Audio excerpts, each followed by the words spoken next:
doing coding projects in the because I'm from BSc mathematics background. So, but I do you know the basics of Python? Yeah, little bit. So that much is enough. That much is enough. So we'll go to that part now. Okay, so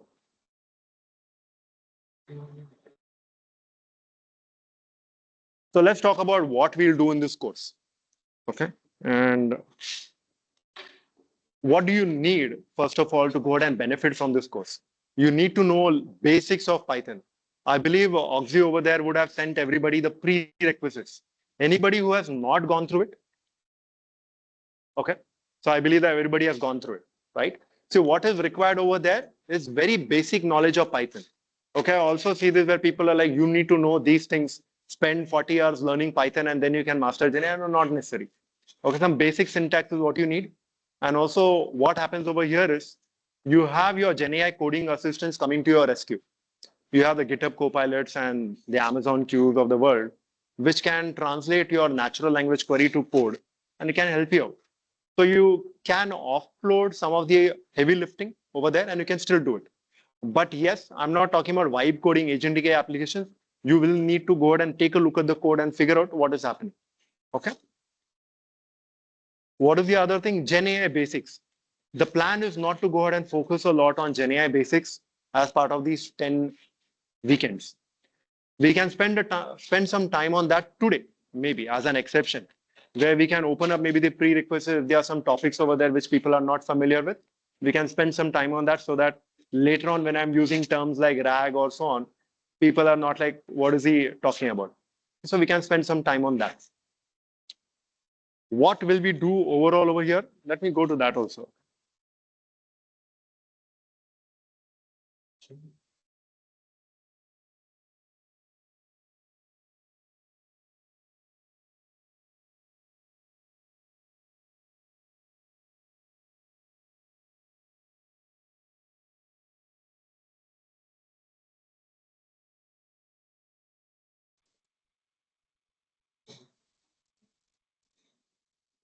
Okay, so this is the goal.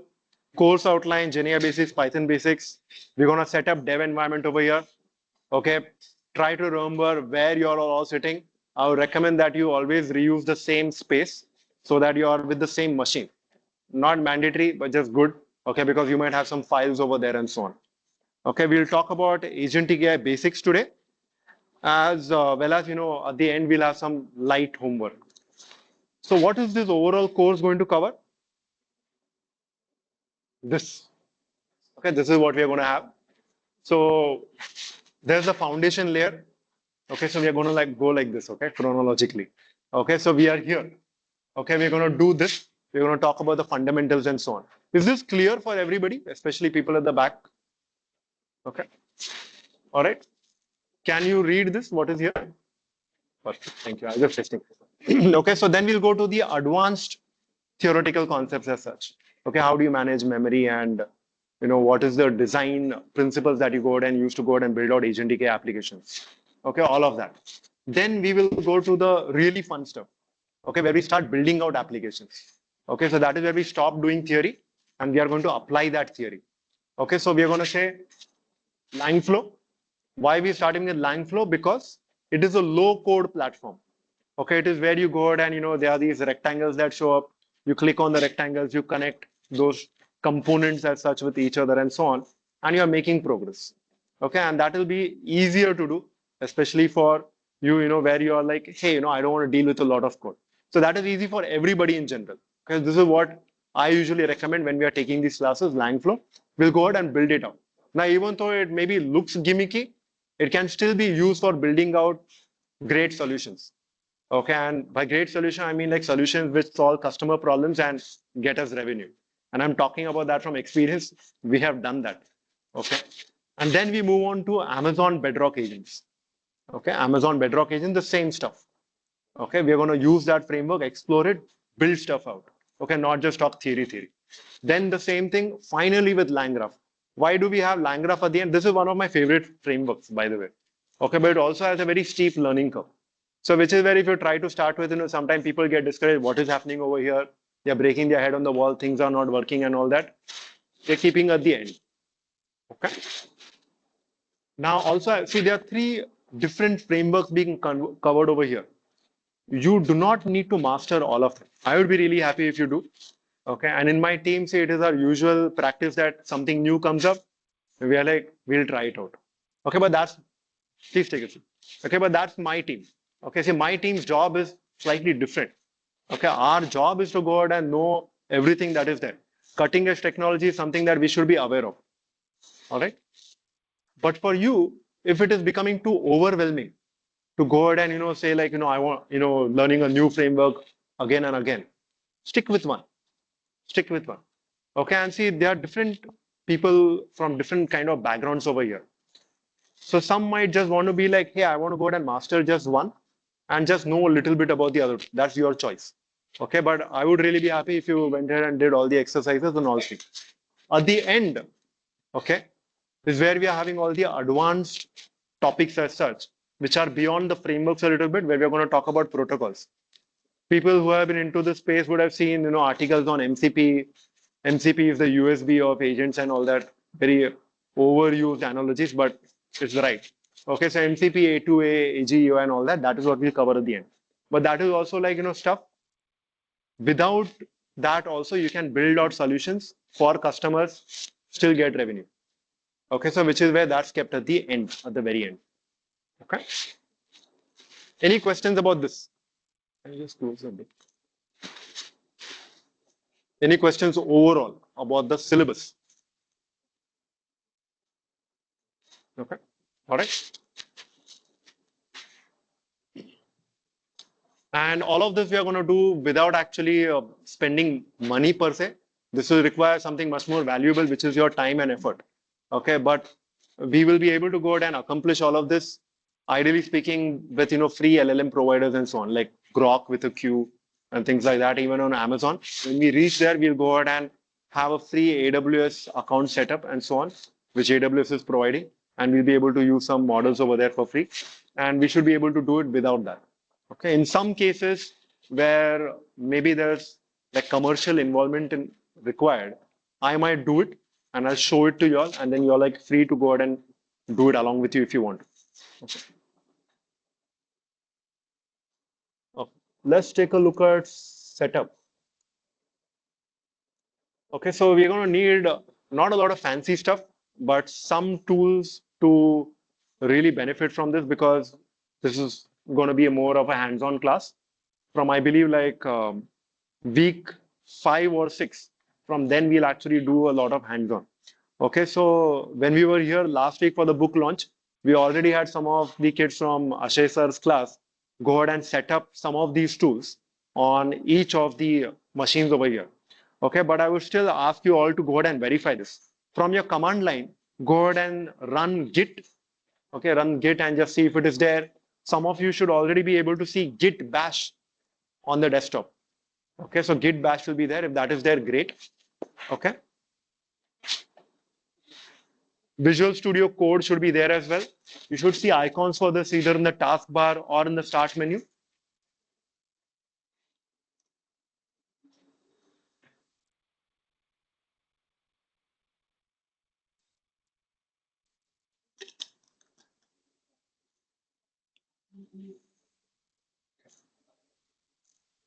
And while we are doing that, see, I would also want to get to know everybody's names.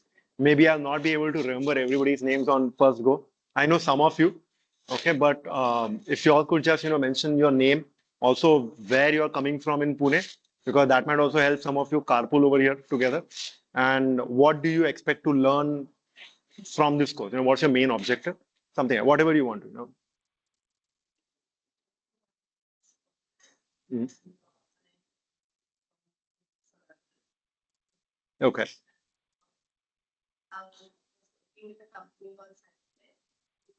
GIS systems. Mhm.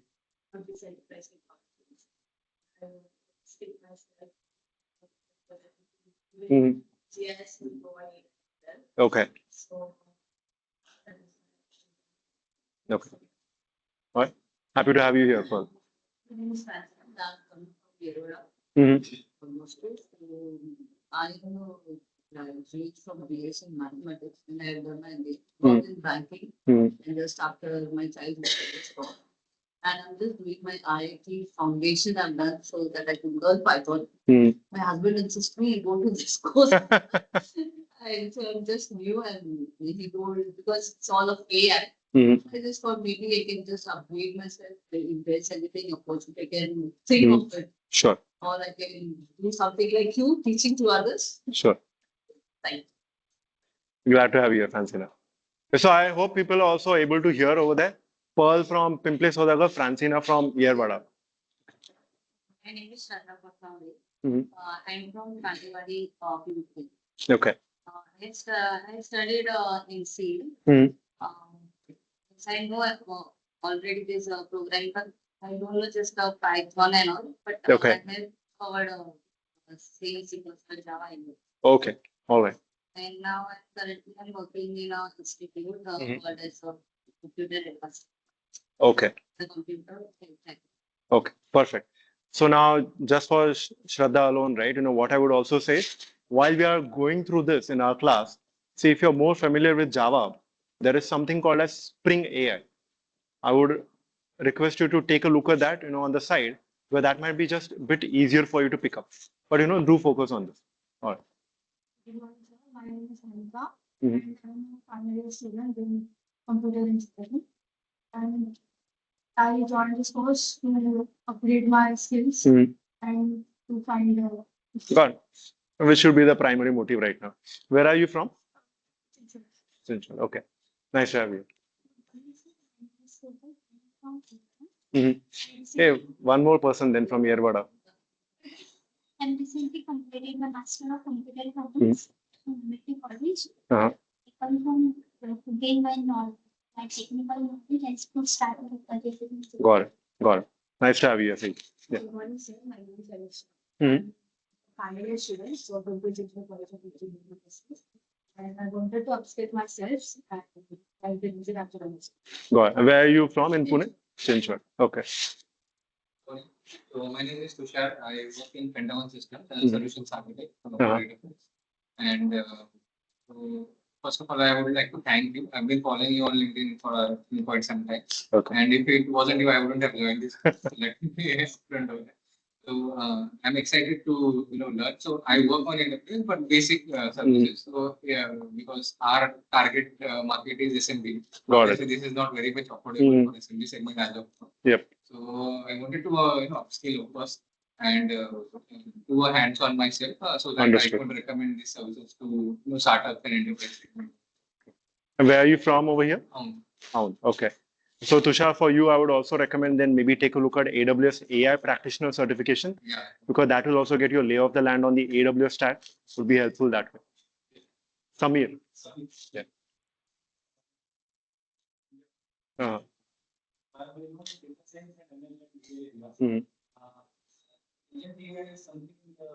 Because everyone is now forward to that and it's True.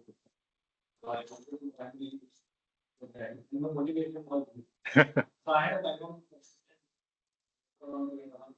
Okay. you never exacted, but I knew what you work. Okay. Nice to have you here. And where are you based out of? Near Hinjawadi itself, Chinchwad. Okay. All right. Siddesh. Hi, I'm Siddesh Thomas. I have no background in IT. I have worked from coding. I have, over the past 7 years, I have been working with teams who have been doing providing solutions, applications for automate risk management. So that has caught my attention, and I want to learn how I can apply AI to risk management services and get into that. Got it.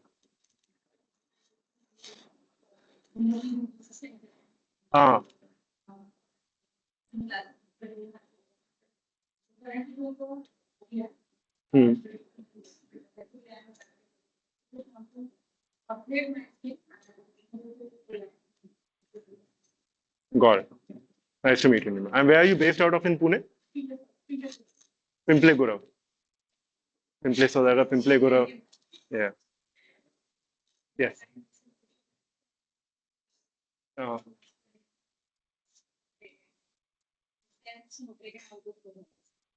last month we had taken out makeup.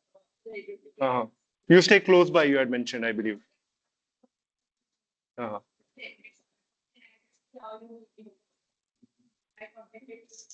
Got it. Got it. Nice to meet you, Rishali.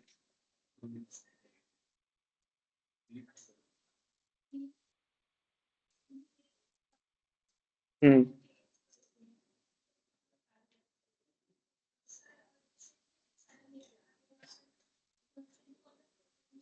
Yeah.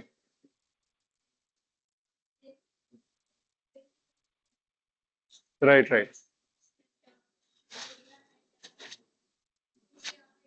Yeah, I know. I met the two of you at Persistent earlier.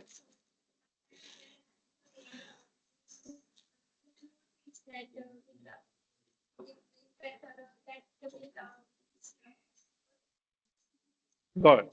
And you are in college, so this is, you want to go ahead and differentiate yourself and help you get placed. Got it. Yeah.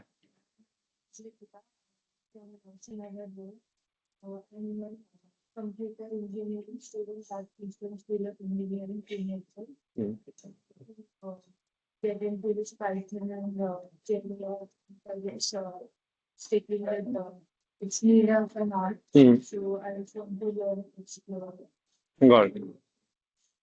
And what about you? That's my daughter, by the way. My daughter and wife. Yeah. So Obzi has been doing all the coordination work with everybody and so on. She's also like a student. Yes. Good morning, sir. Good morning, everyone. I'm Aaron, and I'm a second year student in computer engineering. Mm. And I just wanted to explore AI. Mm. It's hot stuff right now, and I actually came to this course to follow hands-on. Uh-huh. I came for a while. And apart from this, I'm a cinematographer, I'm a photographer, I'm a rapper, and also a veteran. Oh, okay. All right. Yeah, we'll have a rap session at the end. And where are you based out of? I'm from Chinchilla. Okay. All right. Yes. I came from Balewadi. I'm Oh. working as a professor in an engineering college. So these are two of my students. Okay. So you can keep an eye on them now. So for upskilling, I joined it, and I got Yeah. to know it from one of my friend Ambika. She's working Yeah, in yeah. her system. Yeah. I'm glad to have you here, ma'am. Yes. Hello, everyone. My name is Atharbal. I am from Indiawadi. Currently, I am pursuing at final year from iSchool IT Pune. Uh-huh. And I have joined this course to explore new things and learn about agentic AI. Right. Nice to have you here. Hi, sir. My name is Jeff, and I'm from third year engineering. Uh-huh. And I'm having four. And I'm from third year engineering. Got it. Got it. Nice to have you here. I know Dilip, but others don't. Yes, sure. So I stay in Washington and very good to college. But my mind is moving towards the manager side to lead the client and to for portfolio communication. And we have told them about some of the technical stuff. He wants to take my job. Yes, ma'am. Mhm. Yeah, yeah. After that, I switched to dancing. Uh-huh. Only reason was waiting for the singer. Uh-huh. So I got chance in acting. Okay. Okay. That as a backing Uh-huh. skills including like Python, Azure, Got it. Okay. Got it. So you're already working in GenAI. Yeah. And where are you based? Facing some challenges in this. They was like not coming the exact. Uh-huh. Data. So I just want to dig that into it. Okay. Got it. Got it. Aun. Okay. There's somebody else from Baner, right? You stay now. All right. Okay. So thank you, folks. I might intermittently, ask people again for the name. Bear with me, please. Okay. So I hope everybody's checked for this. The first three items should be there on everybody's machine. The other three we can deal with it later on. Okay, which is line flow installation, line graph, as well as GitHub Copilot and so on. But otherwise, Git, Visual Studio Code, Python should be there on everybody's machine. If it is not there, please go ahead and install it. Okay.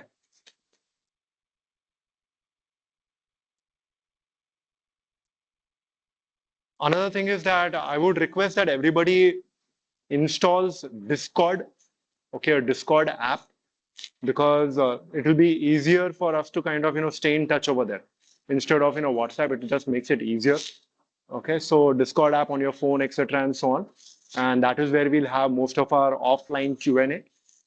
I also conduct sessions sometimes for like other colleges like MIT and so on. So then it makes it easier to have all the FAQs in just one space, and also like not everybody getting to know everybody else's phone numbers. Not everybody is cool with that. Okay, so Discord, okay, Discord. That is what I would prefer that everybody install, and we'll move our Q&A stuff over there. We'll send the Discord invite on WhatsApp, during one of the breaks and so on. If anybody wants to go ahead and have a bio break and so on, there's some washrooms over here. The water part, I believe, was mentioned as the entrance, right? Downstairs. And if there's anything else, just ask in between. Okay, I'll share some of these URLs in chat in Discord. Okay, that is where I'll keep pushing in information.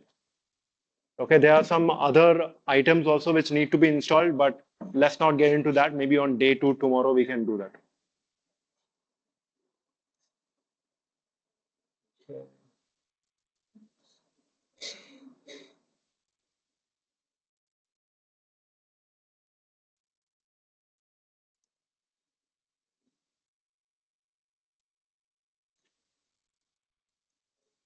Okay. So we'll start with this agentic AI. What is agentic AI and so on, right? Now, this is the formal definition that we came up for the book. So by the way, we should also go ahead and hand out the books. Okay, so how many people are there over here? So I'll give 3 over there. Yeah.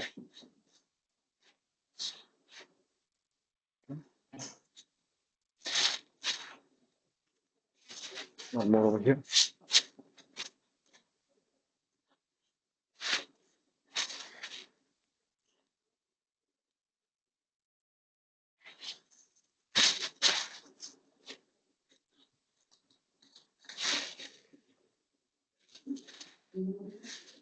Huh?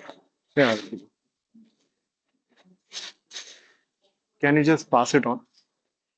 Thank you.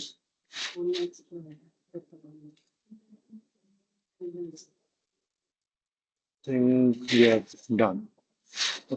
No, that is for him. No? That is for him.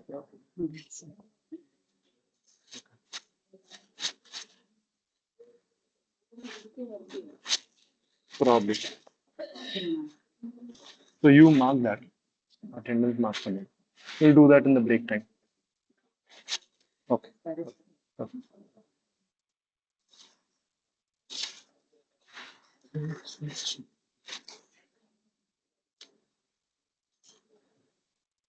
All right. So there's also the QR code at the beginning of the book, right? Because there are some URLs, etc., and so on, which has extra information. Some of these are the prerequisites which you have already received. Some of this will be like the footnotes. So there's a lot of footnotes, references that we have added in the bottom of the pages. You can't click on that on the physical book. You can do that on Kindle. So which is where I wrote a small Python script which has taken that, HTMLified it. So that will make it easier. Okay, so you can just scan that, keep that on your phone. So when you're reading the book, if you see a reference, you can just go to the footnotes and then read up more about it. So by the way, there are 3 people who have authored this book. One of them is me. Okay, the other 2 are Khushbu and Nixon. And Khushbu might also come over here for some of these sessions as such. Nixon is no longer in Pune. Now, see, the whole goal of writing this book was we wanted to demystify agentic AI. There's a lot of complexity which shrouds it, makes it difficult for people to get into, which is where we wanted to just focus on the essentials. Our whole goal was try to keep this book as small as possible. After that, it has become like this. Okay, we wanted to keep it like really, really thin, vagera, and all that. But if I know this is essential, that is essential, cut off a lot of stuff. And was very difficult for us to also go out and say, we'll have only 3 frameworks. We did a lot of brainstorming, and after that, we chose those 3. There is a lot of information in the bottom footnotes, which if you don't understand a particular concept, do go through that. later on, because that will help make things more clear. Okay.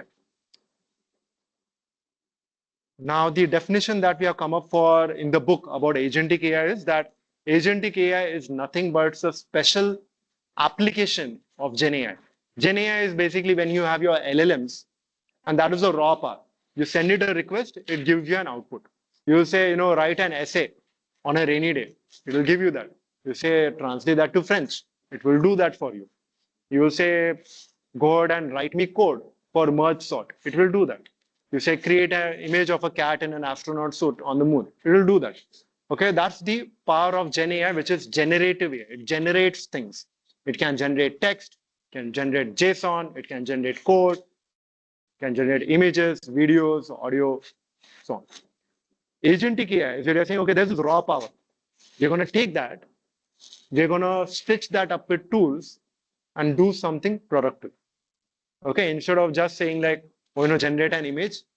Okay, can we actually use multimodal models to go ahead and check, take a screenshot of a web page, then go ahead and review it and see whether the changes are applied or is something distorted. Doing something productive. That is what agentic AI is about. Okay, that's the distinction between Gen AI and agentic AI. Agentic AI is, well, obviously you have agents. The bookish definition that we have over here is, it is an interconnection of agents, tools, LLMs, all orchestrated in such a manner that they are able to go ahead and accomplish a complex goal, which otherwise a single agent or a single LLM call would not be able to do. That is pretty much it. Okay? You can grab a seat. Okay, so that's the bookish definition as such. All right, now we'll go into some details of this, okay? But I want to go ahead and first show an example of like why is agentic AI needed. Okay, so here we have this, okay? Everybody recognizes what this is? Anybody who doesn't recognize which application this screenshot belongs to? This is Claude AI. Okay, Claude AI, Anthropic. Okay, so Anthropic, let me pause over here. The prerequisites that we have gone through, the GenAI basics and so on, which was shared. Is there anybody who's like, it will be beneficial to go over that once before we go into this? Okay. Is that overall also what others also want? GenAI basics, we want to go through that first? Okay. All right. So let's do that then. Okay, so we'll come to this later.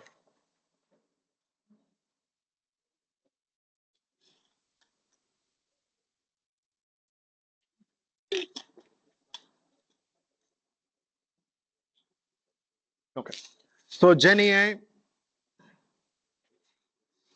okay, it's short form of generative AI, obviously. Okay. So the essence of it is we have created models now, okay, machine learning based models, which can go ahead and generate something. Okay, and that something can take different types of modalities, as we call it. It can be generating text, it can be generating images. You got it, right? I'm not going to repeat all that, but you got the gist of it. It's going to generate something. Now, how does that get generated? What happens over there? That is not very important to know. Let's work at a level of abstraction over there. See, this is where also I see that it's a bit of a quicksand when people are like, how is that happening? How is that neural network really working? So it is good to know that, okay, if you want to, but it's not necessary. Okay, and see, I would like to also deal with that if somebody has an objection on that. See, we are all breathing, moving around, and totally operating, right? How many over here know, what our pancreas are doing? Probably not, right? Okay, we like heard about it in school, etc., and all that. We know that okay, the heart beats and so on. Probably people have forgotten that okay, there are two auricles, two ventricles. Which releases oxygenated blood, what deoxygenated, how is the lung working, and all that. See, it's like good to know basic information. We don't really need to know the depths of it to be really well using them.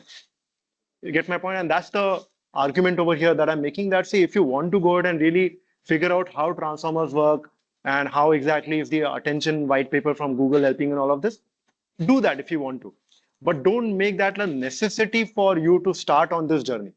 You do not need to understand that fully. Okay, and we'll go into some concept where we are talking about, say, things like vector store. And we'll deal with this probably in the next few minutes. I've had one of my colleagues, once discuss with me like, how does an embedding work, Claudius? I want to understand that. Okay, how is this multi-dimensional similarity search working? And then my answer to her was like, I don't know, I don't care. All right, it works. It works to a certain level, right? I'm more interested in how can I use it? How can I go ahead and optimize it and so on? How does an actual embedding model work? Like fine, unless I'm going to be working on creating my own embedding model, that is irrelevant information from me. So I would encourage you all to kind of work at that one level of abstraction where you're like, focus on the essentials and ignore the rest. Now, LLMs, what can they do? And these URLs are shared with everybody, so I'm not going to like read it out. If there is something over here which is not clear for somebody, please do call it out. Like, hey, I want to understand this bit more. LLMs, and there will also be some acronyms here and there. Sometimes what happens is the people who wrote this, right, me and my co-authors, say some things are very obvious for us, so we just go ahead and use acronyms. If there is some acronym which you are not aware of, please go ahead and ask. Okay, we are all learning. There's so much in this space that even I don't know. Okay, things evolving every now and then. Okay, so don't feel shy. If this is a safe space, feel free, ask like, what does that mean? So LLM, large language models. Why are they large? Because this whole neural network which powers the large language model, which is the large language model, frankly. Okay, there are lots of layers over there, lots of billions of parameters. Okay, so usually you'll go to some of these websites which talk about a particular model, say like Llama 3.1, 70B, and so on. 70 billion parameters. Okay, do we need to know each of those parameters? No.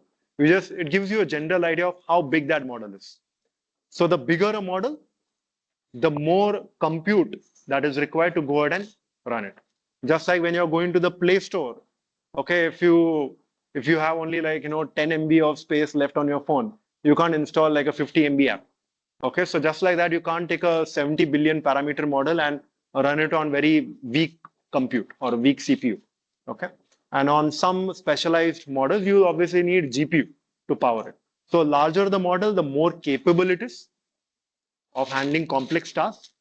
Usually it will also take more time to process it, the request, and also it costs more if you're going to use a model as a service.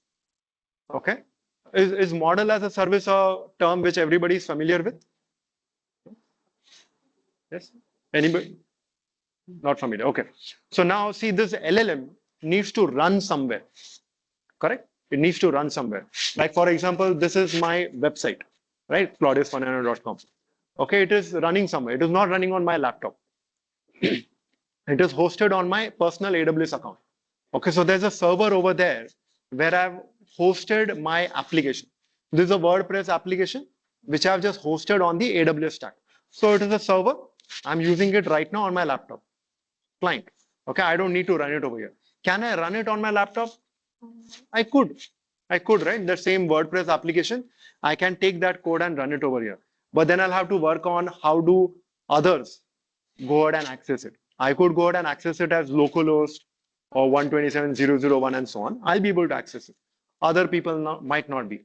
And I don't want to get into the complexity of like I can ngrok things and allow others to. I don't want to go into that. But the simple thing, if it is running on my local, other people can't access it. If it is running on the server, a lot of people can access it. Now, since I'm using Amazon's hardware, I'm renting that server, right? I'm renting that server. And I don't own that server. What would I do if I were to own that server? I have to get like a deep, deep freeze kind of server room where temperatures are kept below, minus 15 degrees and so on. I have to keep a server rack with UPS. I have to keep internet connectivity over there. I have to get a server, an actual server, right? How many people over here have seen like an actual server?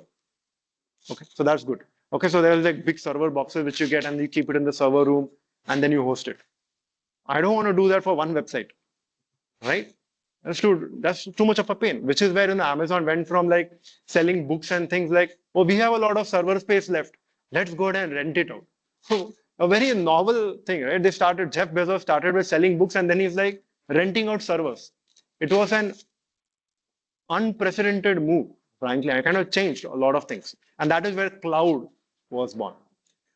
Okay, so now similarly, what happened was, see, if I want to run an LLM, a small SLM also we'll say at times, small language model, like smaller parameters, easier to run on say a Mac or a otherwise, beefier laptop. It's possible to do it, but like inconvenient. Okay? Inconvenient. You have to download the model, you have to make sure it is running, other people can't access it. Maybe your hardware can't scale according to it. If you're running, maybe it is taking too long to do the inferencing. Inferencing is where you get the request coming to the model and you're sending out a response. That is your inferencing. Okay. So instead of that, what is the other convenient option? We again go to Mr. Jeff Bezos. We're like, why don't you have a lot of server? You have a lot of GPUs there. Why don't you run a large language model? Rent. Okay. We'll rent it. Different types of renting mechanisms over here. One is where you go ahead and say pay per use. I'll call it once today. Okay, I'll generate an image on Sunday. However much I'm using, okay, you give me a bill. Pay per use. Okay. How does AWS go ahead and charge? It goes ahead and figures out the number of tokens that are consumed. Now, what is a token? Okay. Whenever I'm sending some information, okay, be it text or an image, okay, because you can send an image also. Okay, anybody heard of that nano banana stuff which is happening, right? Okay, so you can send an image over there and then ask Google's models to go ahead and change stuff. Okay, and like various things happening over there. People sending image of an athlete and then putting Queen Elizabeth's photo and saying make it work like Queen Elizabeth is running and so on. So stuff. So that's the crazy era that we are living in now. So token is where we go ahead and look at the kind of input that came into the model, the amount of output that came through, and then we're saying it's not token. Okay, and you don't need to understand exactly how tokenization happens. So once again, forget that. The rough rule of thumb is for one word, there is 1.5 tokens. Consider it like that. Okay, so roughly the amount of tokens. And then usually for an image, and this is where I crack that joke that, they say an image is worth 1,000 words, right? A picture is worth 1,000. Same thing applies for tokens. Okay, so when you're sending in images and so on, it costs you more tokens. And it's obvious also, right? Because you're taking a look at the representation of the image as such, and then sending that. Okay, so there's tokens which the cloud provider keeps track of. Okay, and then finally says, you sent in so many tokens in the request. I processed it. I sent you so many tokens as response. Okay, that is like what you consumed. Total tokens is this. This is the cost. And sometimes there are complexities over here, like input tokens cost this much, output tokens cost this much. You don't need to memorize any of that. Okay, AWS will do that. Okay, when they send you the bill. The thing is, the more you use, the more you spend. That's how it happens. And then for different models, see, if we take an auto to come here, it costs us less usually. Okay, if we take like a Uber XL or something, it will cost us more. Similarly, if you use a more state-of-the-art model, it will usually cost you more. If you use a Chunnu Munnu model, it will cost you less. Okay, that's how it works. So there are different pricing schemes for different models. Okay, so this is the model on rent kind of mechanism from cloud providers. Which are the major cloud providers in this area? There is AWS, okay, Amazon Web Services. There is Azure from Microsoft. Okay, the reason for them naming it is because of the color. Azure is a color which matches with their theme and all that. But anyway, and then there is Google, okay, or GCP, Google Cloud Platform. There are a couple of other players. There's like IBM's Watson X, and IBM wishes that it was a big player over here, but it is not. Okay, there's nobody else on this call. I can say freely whatever I want to.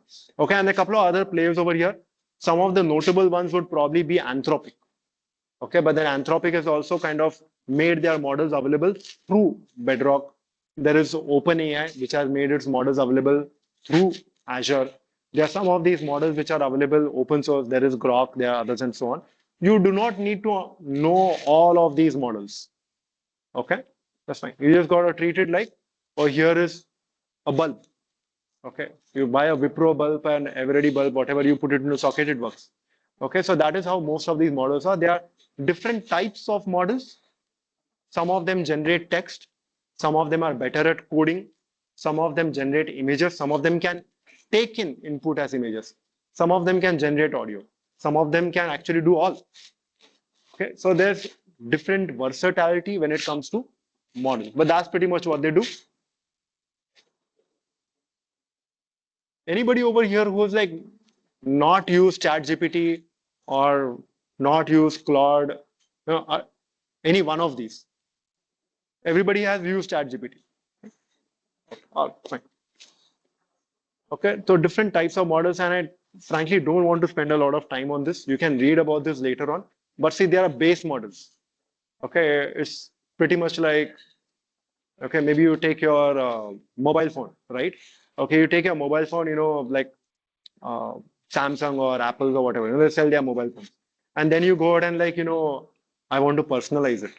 Okay, then you get your cover, you get your mobile cover over there, you put it, or you go put your privacy screen on it so nobody reads your messages. Okay, you put that strange poppy thingy at the back to hold it, whatever, right? So the customizations, very crude analogy, but base foundation models are provided by these cloud providers or LLM providers, to be more specific. And then you can go ahead and fine tune them. Okay, what happens in fine tuning? What you need to understand is, see, there are these weights, the overall neural network. That is like the brain of the neural network. Okay, there are, and you don't need to understand all of them. I'm just kind of giving you extra information so that probably it helps connect some of these things. So whenever a model is basically trained on a lot of data out there, okay, a lot of data which is publicly available on the internet, a lot of Git repos, a lot of web pages, a lot of essays, a lot of publicly available books and images and so on.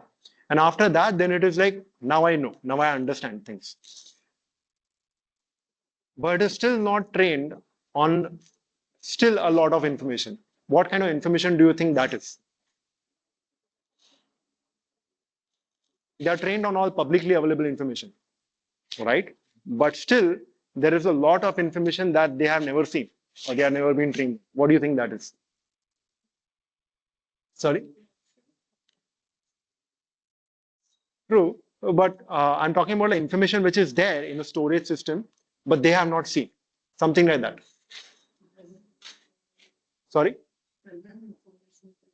That also they are continuously training. So there's like newer versions of models coming off with a better cutoff date. So they find out about the current affairs as such. You're saying? Confidential information. So that's right. So there's a lot of confidential information on this planet. You go to any organization, they have their own proprietary confidential information hidden behind their SSOs and so on, right? Behind the single sign-ons. Okay, so where nobody else can access it. Like we don't know what, say, HDFC Bank's customer list is. Neither does OpenAI, thankfully. Okay, so the thing is that there's a lot of this confidential information that they have not been trained on. Some cases, customers want that. Like HDFC Bank might want to say that I want to figure out what is the purchasing trend of my customers. I want to figure out, who my HNIs are, what do they spend their money on, so that maybe there could be a tailored program for them, right? So that is where then you take all of this data, you go ahead and massage it, and then you feed it to a model, and then you fine tune it. Are we going to be doing fine tuning in this 10 weeks? No, we are not. Okay, it is good for you to know what happens. Now it is also becoming easier. Okay, this might sound like very sophisticated stuff. You need to go learn for 1 year to do this. No, hyperscalers are making this easy. You can go ahead and create your input and output file. Like for this input, this should be the output. Okay, and you can put that all in something called as a JSON or a JSON-L kind of file. You can send it to the hyperscaler and say, go ahead and train this particular base foundation model on this data. Fine tuning will be done. Okay, it is as simple as that now. But we don't need to do that right now. It comes with a lot of cost and so on. So we don't need to do it. LLM and SLM, we spoke about this. If the number of parameters are less, it's an SLM. If it's more, it is LLM. Where exactly does it go from SLM to LLM? Not bothered. Okay. The usual rule of thumb is if you can run it on your laptop, it's an SLM. Okay. Anything more than that, it's an LLM. Okay. That's usually how it is. There are some which are open source. Okay. OpenAI's model until like 2 weeks ago were not open source, ironically. Okay. But they have released like their Chintu Pintu models as open source now. Grok, that is Elon Musk. There are two Groks, by the way. There's a Grok with a K, Elon Musk. Maybe just remember it like that. There is K in his name. There is K in his model's name also. Okay. And there's another Grok with a Q. Okay. Which is not related with Elon. Okay. And which is what we'll be using because it's free to use as of now. Okay, so Grok also has some models which are free, open source, and so on. There are some which are just proprietary. Okay, the LLMs, because that is their IP. That is the whole source of income for these companies. So they are not going to make it open source, right? They don't want to be out of a job. Okay, so open source and proprietary models. You'll see this B, etc., and all that in model names when you go to some of these model providers in a drop down. That is talking about the number of parameters. We spoke about this. Okay, we spoke about tokens, right? You don't need to understand how tokenization works. You just need to be aware of it that whenever we are sending in text, it does get converted into tokens. Okay. Inferencing we spoke about, right? You send in a request, the model will give you some output. Okay, that whole process is called as inferencing. Even if you're running the model locally at SLM and you're making some calls to it and getting some data out, you're doing inferencing locally. Okay, that's what is happening. It takes time. It takes time for the server to go out and process. So it is like saying we can't expect a response immediately all the time, right? If I gave you like a complex math problem and like I need this pronto, right? Usually not going to work. You're going to take time, think through it, figure out what needs to be done and so on. Similarly with models, which is where to kind of alleviate this whole problem of waiting, there is also something that happens with some models, which is called as streaming. So you would have seen this in ChatGPT or Claude AI and so on, where you go and ask something, it like some words just got blurted out. And then after like, what is that it? Some other words came blurting out. So that is streaming output. Okay, you're sending in stuff, it is coming out bit by bit. So that you're not waiting for like 1 minute, like when is the response gonna come? It's taking its time, sending you like bits and pieces of information. We also have models now which have streaming input and continuous streaming output. But that's a specialized case we don't need to deal with. Okay, hallucination. So our founder actually says that there is no such thing as hallucination. That is what the model is supposed to do. Okay, in a way he's right. Okay, so see, the whole reason for LLMs is they are supposed to generate stuff. Okay, and we want them to generate things which never existed before. Okay, so if you go to sites like Midjourney or Grok Imagine or even WhatsApp Imagine and so on, right? You can go ahead and create different kinds of images, right? Things which probably never existed. You're able to just put it in text and it creates it. That is the hallmark feature of LLMs, which is usually good when you're generating images. But then you also will see, images with hands with like 7 fingers and so on. Okay, you all have seen some of those. Okay, so that happens, and which is a hallucination. It's a very simple example of a hallucination. It has generated something which is incorrect. Okay, a hand with 7 fingers or 6, maybe Ritik Roshan says, no, that is true. Okay, but in most cases, it is incorrect. You get my point, right? And where does this hit the most? You would have built a chatbot. You would have built a chatbot for a company about the employee manual and so on. Somebody asks, how many leaves do I? It says, for you, my friend, 200 leaves in this year. Hallucination. You get my point, like how it can backfire. Okay, maybe you have built a customer support chatbot. Okay, and then it says like, hey, I want a refund.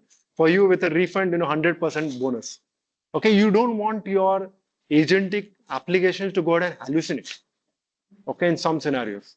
In some cases, and we have seen this where, there's this game Go where people were commenting that AI has come up with different types of gameplay which otherwise humans who are experts at this game had not thought of before. See, in those things, it is okay. If it comes up with a fantastic chess move, which like, Kasparov and Vishwanathan Anand are not spoken about or not thought of, or, Gukesh is looking at like, where did this happen from? See, that is good. Okay, as long as it follows the rules. But we don't want them in specific scenarios. You don't want your chatbot to come up with information which is completely unreliable. So this is a constant problem with hallucination. I would say it is probably the number one problem. Okay, where it just goes ahead and creates something which is not correct. How do we deal with hallucination? I wish I knew. Okay, so the thing is that there is no silver bullet for this. Okay, there are a couple of techniques that we do to improve the accuracy, but generally there is no one solution that you can just go ahead and apply and say, after we are done with this 100% accuracy all the time, I'll bet my life on it. No. What do you do is you do better prompt engineering. You write more clear instructions. Okay, you say that do this, and usually what happens is, imagine, LLMs behave like a teenager. Okay, which is what I would say. Okay, let's say that we have a teenager over here and we said, you have to do this. And then there's another rule 2. And then we go on. Like, let's say that we extend it to 25 rules. What is the chance that, that person will go ahead and, forget? Or even for us as a matter, right? Okay, it is like you give it more instructions again and again and lots of instructions, there's a tendency to forget. And ma'am over here could probably attest to this. Like when you're teaching in class, you're probably going to repeat on some things. Submit this assignment tomorrow. And then probably at the end also, submit this assignment tomorrow, I've reminded you. Sometimes you have to behave with LLMs that way. Some things that you're feeling that it is not really paying attention to, is ignoring. Repeat it. Okay, these are simple tactics. It does. It does. But that's the trade-off between speed and accuracy. Okay, so you have to kind of figure out that balance. And there's another factor which is cost.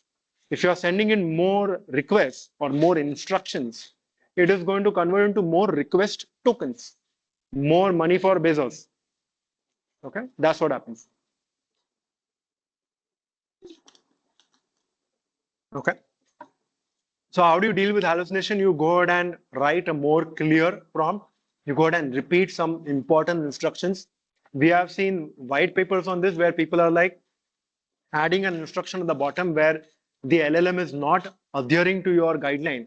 They go ahead and add it, please do this. Please do it this way, otherwise I lose my job. Okay. We have seen examples of this, in prompts where people are putting that because then apparently the LLM's urgency or the significance laid on that part is increased, and it does that. It sounds comical, but see, if it works, right? The other thing is now there are some limitations. How many instructions can you push in? See, how many words can you give to a person and then expect them to remember all of it? Okay, there's a limit to everything. Just like that, there's a limit to every model. The larger a model, the more information that you can send into the request. That window is called as the context window. Okay, the context window for a model. For every model, that is going to be small or large, but it is going to vary. Okay. Now here is also like a fact. Okay, see, if you put some information over there, minimal information, keeping it concise. What is concise? Not being redundant. Keeping only the necessary information over there. It will work well. Some things, if it is not able to go ahead and get, then you make it redundant. You add redundancy later, not in the beginning. But also, the more information that you fill up into the context window. See, if you go ahead and try to fill in more information in the context window, there's going to be overflow. It will not work. It will just throw that, it's a bad request of 400 and so on. It will not be able to get that much information. It's like trying to pour 2 liters of water into a 1 liter can. Just overflow. Okay, and the request, there will be no response for it. Now, What also happens is we are trying to put in maybe 900 ml into a 1 liter can. The thing with LLMs is, even in those cases, there'll be some cutoff.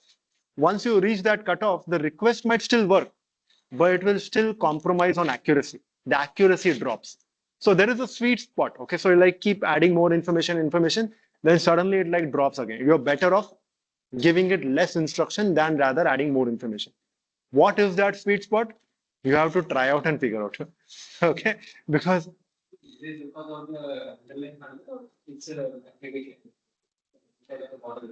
it's because of the model itself. Because it's like trying to work at maximum capacity, and then it is actually not able to.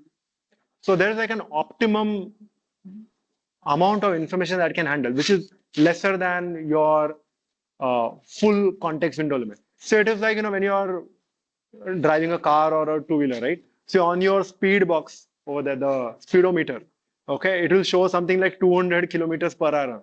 Who all drove at that speed when they came here? Nobody, right? Okay, and probably that vehicle never goes at that speed. Okay, except on some like, safety environment in which, the manufacturers tested it. Right? You get my point? So it is like, oh, maybe it has capacity to do that in very ideal conditions, no, not on our roads. That is how LLMs also work. Okay, some amount of information it can manage, but beyond that, the accuracy will drop. So you have to like figure out what does this translate into normal usage for us. You'll have to do a lot of trial and error with the kind of information that you send in to GenAI. Okay, by the way, now we spoke about LLMs and so on. Now, see, now I mentioned that this website is hosted on an Amazon server somewhere. I have no clue where. I just know that it's there in a data center. I have a URL, a DNS record. Okay, myname.com. I access it. LLMs are also hosted on AWS, I said. But then how do I access it? We use API calls. Okay. Okay, I'll just talk about a little bit about what API call is because maybe not everybody is aware of. So API call is similar to us making this call over here on the browser, but just in a different application. Okay. So instead of opening up the browser is a client. Browser is a client which is working on a HTTP protocol or HTTPS protocol, and it is going ahead and sending a request, getting a response. But there's a URL. In some websites like say Gmail, you'll also put in your email password, right? You're sending your credentials, you're sending a URL, you're getting some data. In your LLM invocation also, it is going to be similar.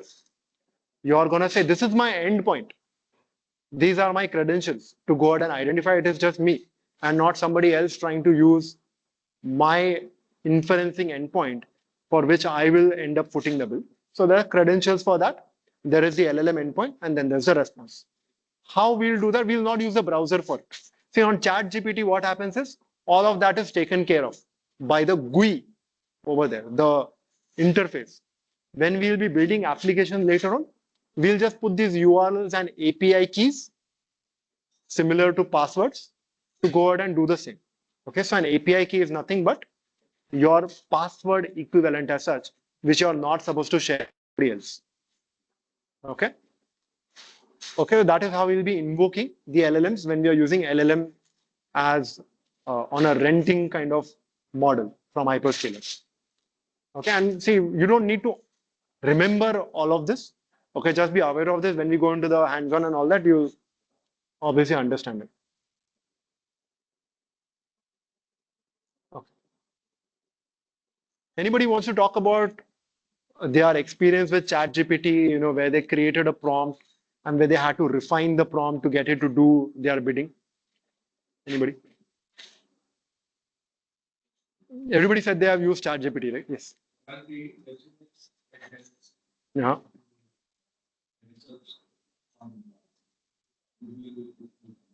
Define the kind of questions you ask. Yeah. ChatGPT. For example, normally I would just put my resume and so maybe it's math and data. I got a hint that if you prompt ChatGPT that as an expert on creating resumes, you can work on my CV and give me the best that. Got it. So that's a very good point. I was looking for something like this. So he assigned a role for GPT. Okay, he assigned a role for the model. He said, you are an expert in screening resumes, right? He assigned a role to the model to go ahead and play it out. Okay, and that is essential. Okay, it might seem funny to us. Okay, but the thing is that, see, LLMs are capable of doing lots of things. They can come up with recipes, they can come up with resumes, they can write code, they can generate images. So there's like, this schizophrenic kind of character. You have to tell it like, for this conversation, behave like this. This is your persona. Okay, I am the director of this movie and you are going to behave like this character. So you're going to go ahead and say that this is your role. And if you Google this, there are like different acronyms for this, the STAR acronym, this, that, and all that, where they say, this is how you write a prompt. Okay, and then each letter of the acronym is something. See, the essence of it is, give it a role, very clearly mention what is your goal. What do you want it to do? Okay. Now let me ask this. So if you're explaining a task to someone, okay, and that person has not done it the first time, if you really want them to do it in the way that you want it, what else would you do?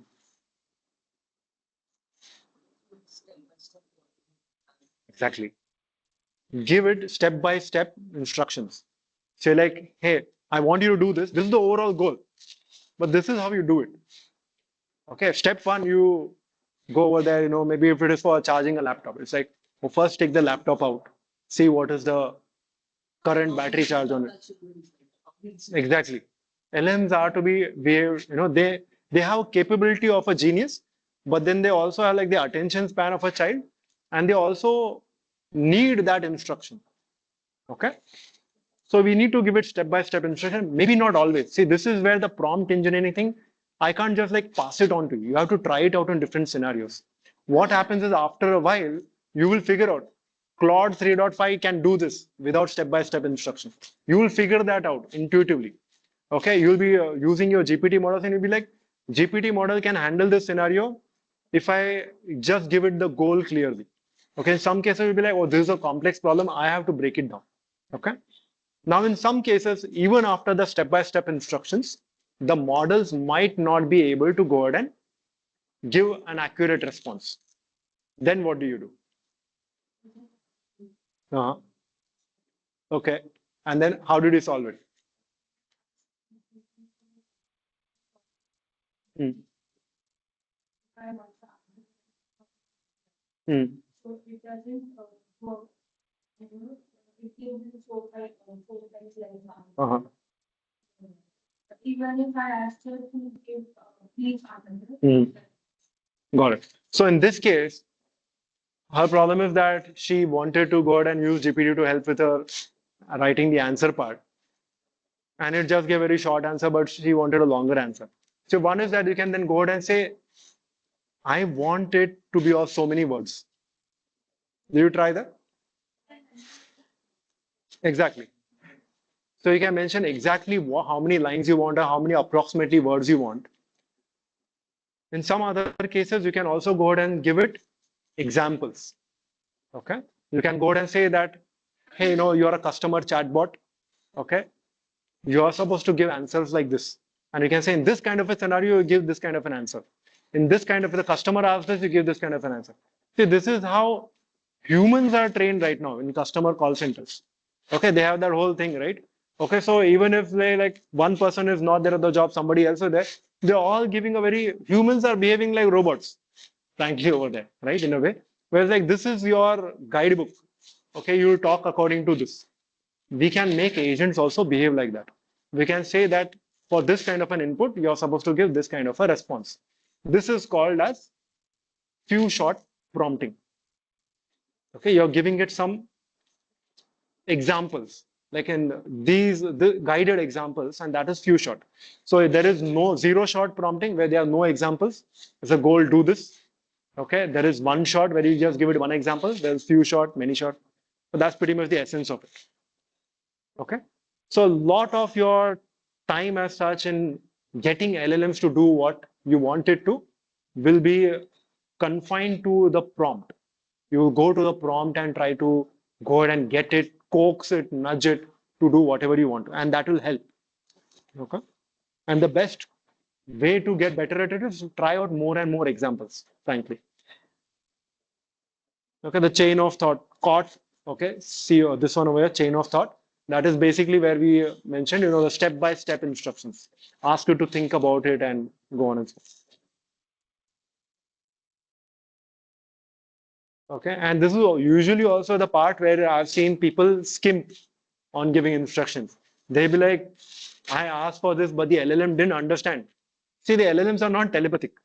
Okay, you need to take the effort to go ahead and type in whatever. Okay, this is, see, if you just go ahead and say to somebody like, buy me a chair, and then say, no, I wanted an armchair which was blue with a backrest, with a cushion, with 4 wheels. No, you have to go ahead and spell it out. Okay, yeah, it is very tedious. But then you have to go ahead and pass on your requirements to the LLM. So the prompt engineering is a very essential part of it, of getting LLMs to do what you want. Okay, we'll come to the function tool calling later. We'll talk about this. Okay, and then we'll go to agentic AI, frankly. Okay, so RAG, retrieval augmented generation.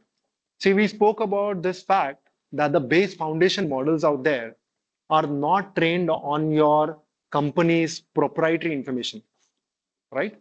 Like if you were to go to ChatGPT and ask it about yourself, okay, it might not know, right?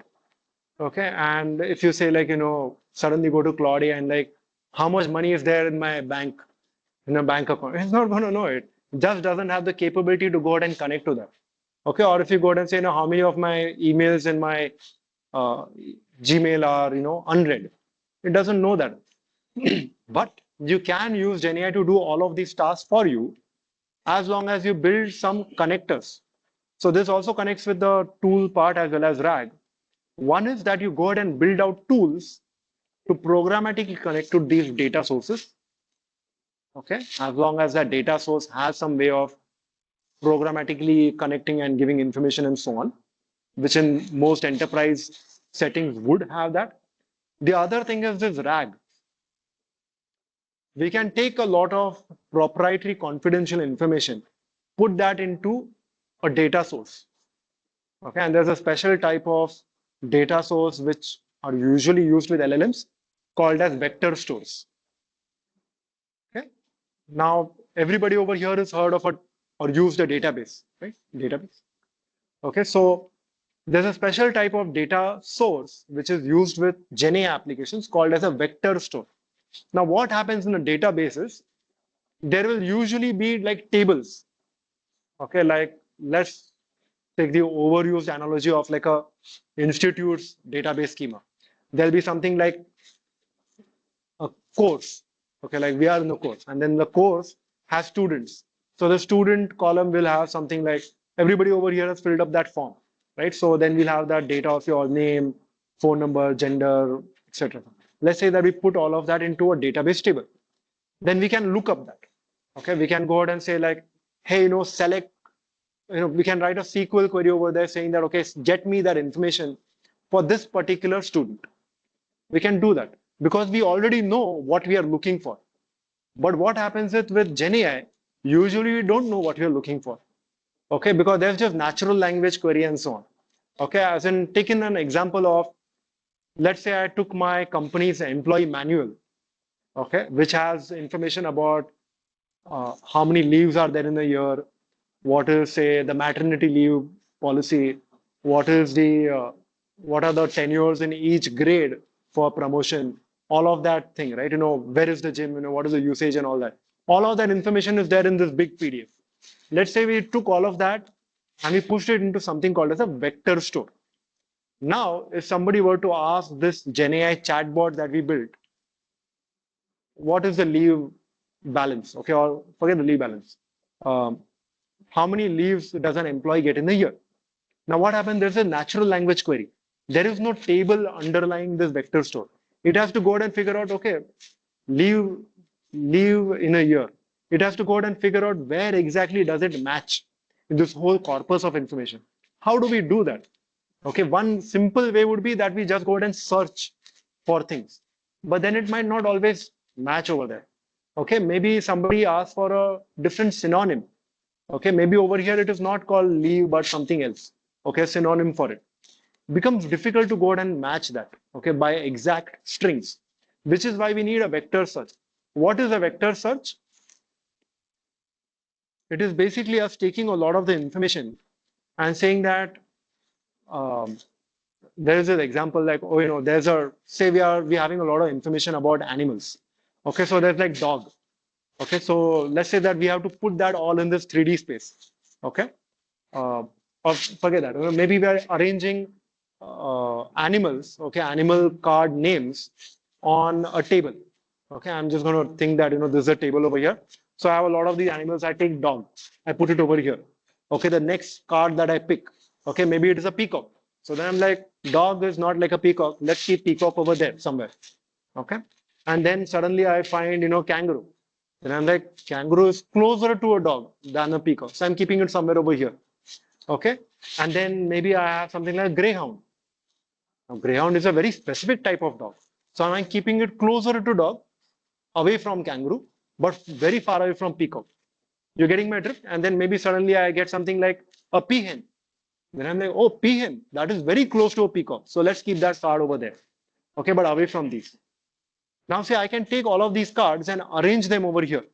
So now if somebody suddenly asks for something like a peafowl, which is the generic term for peacock or peahen, which is if I do an exact string match, I won't get it. But now because of the vector search, what it does is peafowl, what the embedding model does, it says peafowl, if I were to place that card over here, where would I keep it? I would keep it close to the peacock and peahen, right? So it is somewhere in that vicinity. So then it gets that information. That is the similarity search, cosine similarity search and so on. This is it explained in a very crude manner. Okay, but that's essentially what happens. Okay, so now what happens over here is when I'm arranging all of these fictitious cards on this table, this is the 2D space area. Right? It's just an XY coordinate stuff over here. I'm placing cards over here. It doesn't afford me a lot of flexibility to arrange more and more cards. Okay, if I suddenly got car, where do I keep that, right? It doesn't fit in anywhere over here. It needs to be somewhere else. Okay, like away from the table over here. So then we can argue and say, let's move into the 3D space. Okay, where I keep starting placing cards here and there, etc. Maybe we're hanging things over here. But then soon we'll go ahead and exhaust the 3 dimensions as well. Okay, there's so much information out in this world. We can't arrange it even in the 3-dimensional space accurately. Okay, so this is where we need different planes. Okay, different planes of keeping or storing this information. That is where we have this vector search, this vector database, where there are more planes. Okay, things which we can't really visualize. See, we can only think in 2D or 3D. We can't go beyond that. Okay, our brains can't visualize that. Okay, so but we don't need to. Okay, which is where the embedding model and the vector search database and all that come to our rescue. What you need to take away from this is we can take a lot of information, put them into this vector store, which are qualified for storing this information, where relevant information, okay, or related information are kept close by each other. Whenever you send it a term and you say, get me some information, it figures out in that particular plane which is the relevant information and gets it out. That's what it is. You don't need to understand about how embeddings are created. What does an embedding look like? Not necessary. Just think of it like this. Okay. Vector store, you put some stuff in, you go ahead and ask it for a query, it will get you some relevant information out. Okay. Now, what does that have to do with RAG? Connecting it back over here. So now we have already spoken about organizations having a lot of proprietary information. We'll take all of that information, we'll vectorize it. That is, we are creating embeddings out of it and we are pushing it into a vector store. That is your database, vector store. Now, whenever I need some information, like this example that I was talking about, like how many leaves are provided to an employee in Persistent in a year, the GPTs and the Claudes of the world do not know that. But the employee manual has that information. So then we will go do a lookup into that vector store, not in the file, in that vector store, get that information, which will be there, and then it will send it to the LLM, get it answered. See, an easy way of doing this is of relating to this is, let's say if you go to ChatGPT and then you ask it, how many days more till my birthday? Okay, if everybody were to ask that, it will be like, I have no clue when your birthday is, right? It doesn't know that, so it can't help you with it. Now, if you were to rephrase that with, today's date is so and so, and my birthday is on this date, how many days to left? It will be able to calculate that and give it to you. What happened over here? This is the same model. The model's capabilities have not been enhanced. The model's context has been augmented. You provided it relevant information to answer your question. That is RAG. That is essentially what RAG is. Okay, retrieval augmented generation. You retrieved some information from your head, okay, for what was required to solve that particular question. You retrieved that information, you added that to the prompt, you augmented the prompt, and then you asked it to generate. Got it? That is what RAG is. As simple as that. Yes, ma'am.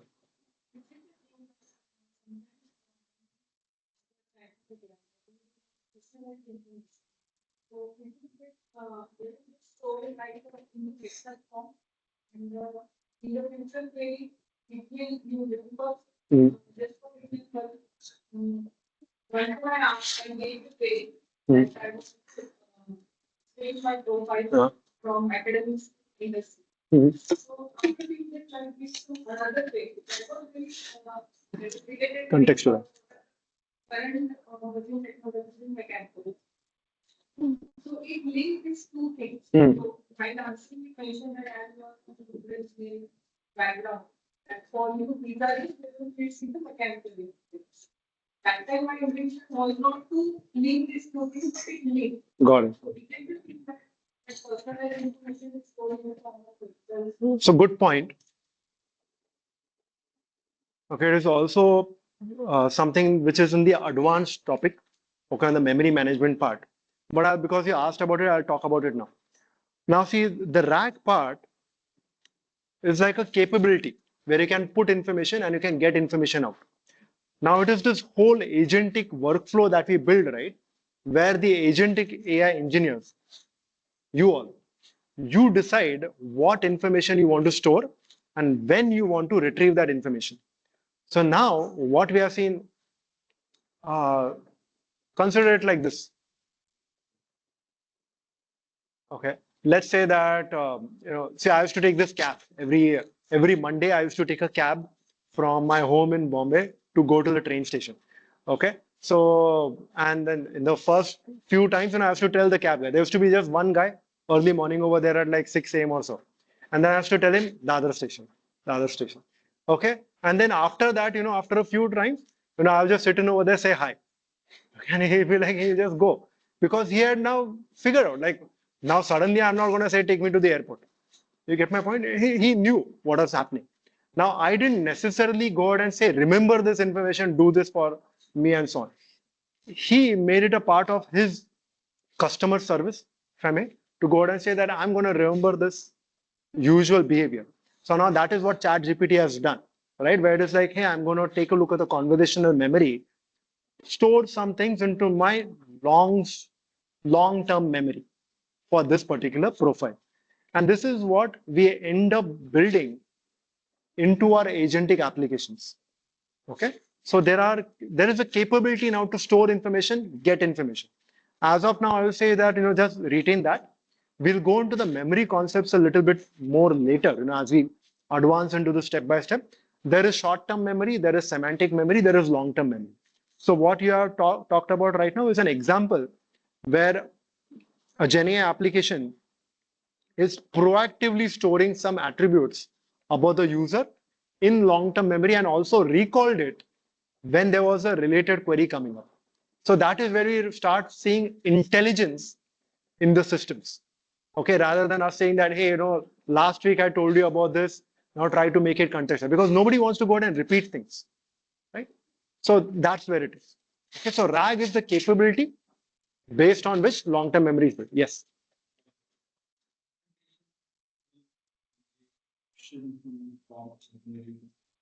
how that same. Okay, all right. Hmm. The difference between prompt engineering and RAG is prompt engineering, you do it once. Okay, you're crafting a prompt, you're making it work, and then you're shipping the application that. See, we'll be building some code. For each of these reviews, we'll be writing some code. Prompt engineering is you try out a couple of times, this didn't work, change it. This didn't work, change it. Finally, you're like, this is working. You ship the application like that. RAG is where you're saying that my prompt is fine. But now when the user asks for something, I need to get very specific answer for that request. So you're making a request at runtime. Okay. For example, this same uh, bot that I'm talking about, which will help employees get answer about their employee manual from their employee manual without having to go through 500 pages of PDF. Okay. You're not putting all the information into the prompt because once again, remember context window limits. You can't put everything there. You can't say like, remember this PDF. That is difficult. Okay. Soon maybe models will reach that stage, but as of now, no. Okay. So what we do is we go ahead and say that, hey, for any question that the user asks, do a retrieval based upon the vector store, which already has information from the employee manual. So if somebody asks about leaves, we'll get that. If somebody asks about the tenure for a promotion, it will go do a lookup for that, get the relevant information, send that to the LLM. Okay, so there are two steps, there are three steps happening over here, right? One is the retrieval based upon the user's query. We got the retrieved information. With the prompt for a RAG call will be very simple. It will be like answer the user's query. This is the user's question. This is what I found based upon the user's question in the vector store. Okay, and that will be a placeholder in your code. You will put like curly braces over here and say, this is the retrieved content. Okay, and which you yourself do not know what that retrieved content will be until that prompt is actually executed, until that retrieval query is executed. So sometimes it might be leave, sometimes it might be whatever else, maybe somebody is asking like, is there a gym? Okay, do I have to pay separately for the gym?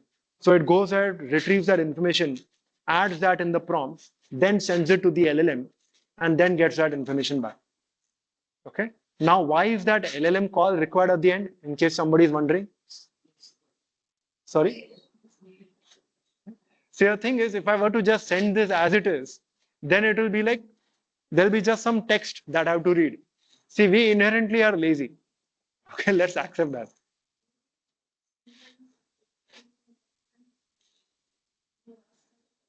Mm.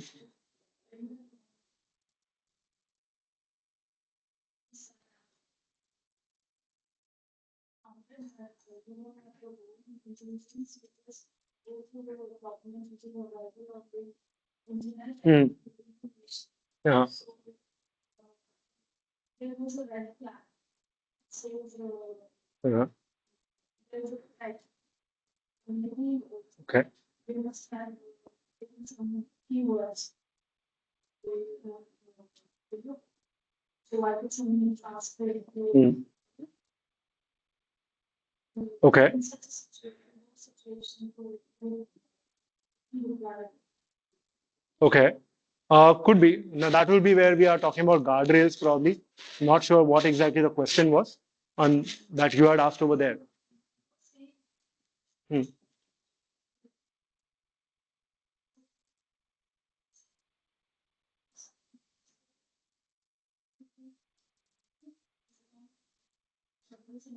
Yeah.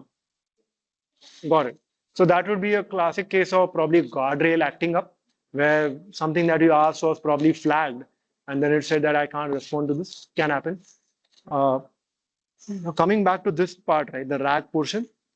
See, if you're already retrieving the information from the manual, why do we need an LLM call? Why do we need the G in RAG? The thing is that we can't just take whatever was found in the manual and then just show it to the user. We got to go ahead and say what was asked. Okay, so it could be something like maybe somebody asked, what is the capital of India? Okay, and then maybe there's some like geography book which is there in the RAG vector store. And then it searches like capital India We've got a lot of information. Like, oh, these are all the capitals in India. Okay, and then like for every state it is there. So we can't just take all of it like, oh, Maharashtra capital, Mumbai, and all that information. It's like, I didn't ask for all that, no. I asked for a very relevant answer. So we take that context, we send it to LLM, which is then smart enough to say, the user's query was this is the information that I got, this is the answer that it should be. Okay? Okay, so that is why we need the LLM call over there. Otherwise, we're just taking content from manual and copy pasting that. Okay, yes.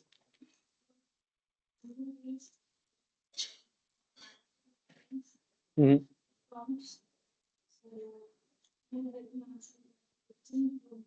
We can. We can. So that is also a good question. See, now when we are talking about taking proprietary information and just pushing that into vector store and putting a chatbot over there, that is one of the questions that the stakeholders in the room will ask. It's like, I don't want everybody getting every information in the organization. There are different teams. Every team has different types of access, right? So then what we do is we enforce some sort of a RBAC, a role-based access control, where we say that, okay, this user belongs to this group. This group has access to this data. And then you do all those checks. And then you go ahead and say, this user will get this information. This other user will not get that information. Okay. But then that is also slightly beyond what the hands-on that we'll be doing. Okay. So we'll be doing like the essential part of it. But yes, that is something that can be done. But that's slightly beyond agentic AI, where you're saying like it is more about the standard EIS enterprise practices and so on. But you're right.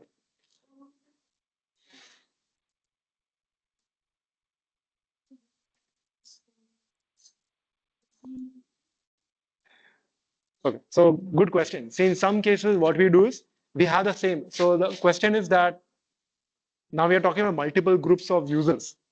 Do we have like different vector stores for each group? Or do we have one vector store and then we go ahead and figure out both are actually possible? Okay, both ways of implementing it are possible. One is where you just go ahead and separate it out.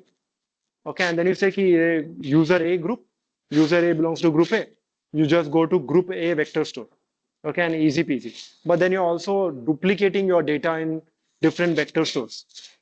The other is that you have everything in one vector store, but there'll be some metadata associated with the chunk which is there. And then you'll go ahead and say, this belongs to this particular file. Does this user have access to it? So after you retrieve, you will do some filtering, okay, of that content based upon that particular user, and then say this information this person doesn't see, skip it, get some more information that that person has access. So both ways are possible, but I would say that that is slightly more complex and advanced. But yeah, it's good to know. Sorry, This format is series format, data structure. I didn't follow that. This This that Huh. she told that Huh. the information is series format or not. Aries format. What do you mean by Aries? Means data store in structured format. It will be in a. It will be in the form of embeddings. So now usually what happens in the database, you can still go ahead and like query and you can see like a tabular data and so on, right? You can read it. Embeddings can't be like naturally read. Okay, so then you have to get that out. It's like you do the similarity search, you get chunks. So yes, finally you will get like chunks. Now, if you take the same example of an employee manual, so we can't send in the full PDF over there. So we have to break it off. Just like we can't read the entire PDF in one go, right? If you take this book, you can't read the whole thing like, I'm just fully reading the book at one go. You're reading para by para, sentence by sentence. At some point, you'll stop. You'll take a break. You'll go to the next page, etc. Or maybe on the same page you break. Where do you actually break? Everybody over here reading the same book is probably going to pause at some other line.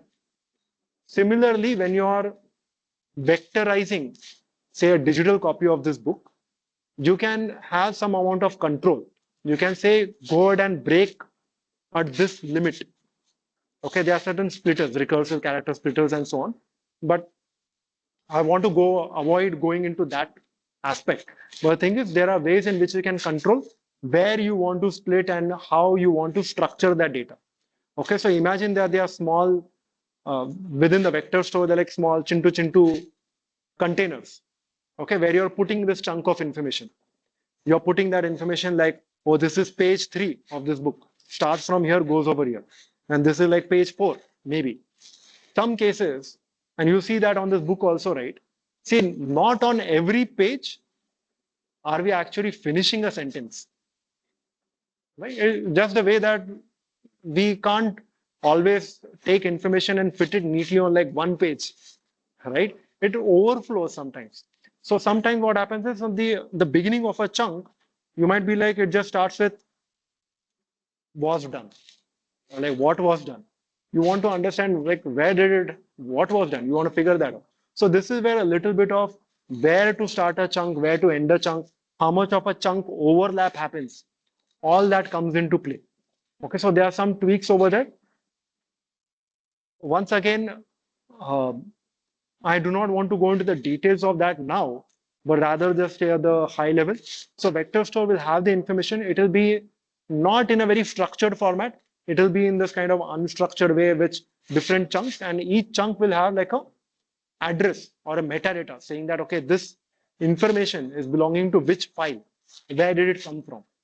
That information will be there. As much as you want to, as much as you want to. Exactly, exactly. You can keep, say, just like, say, in a bank, I'm guessing that, even if you go out and say, like, hey, uh, show me the oldest customers' records. And like the branch manager could probably ask, we probably couldn't. Okay, but then they would be able to go out and look in their records and they'll be able to get that.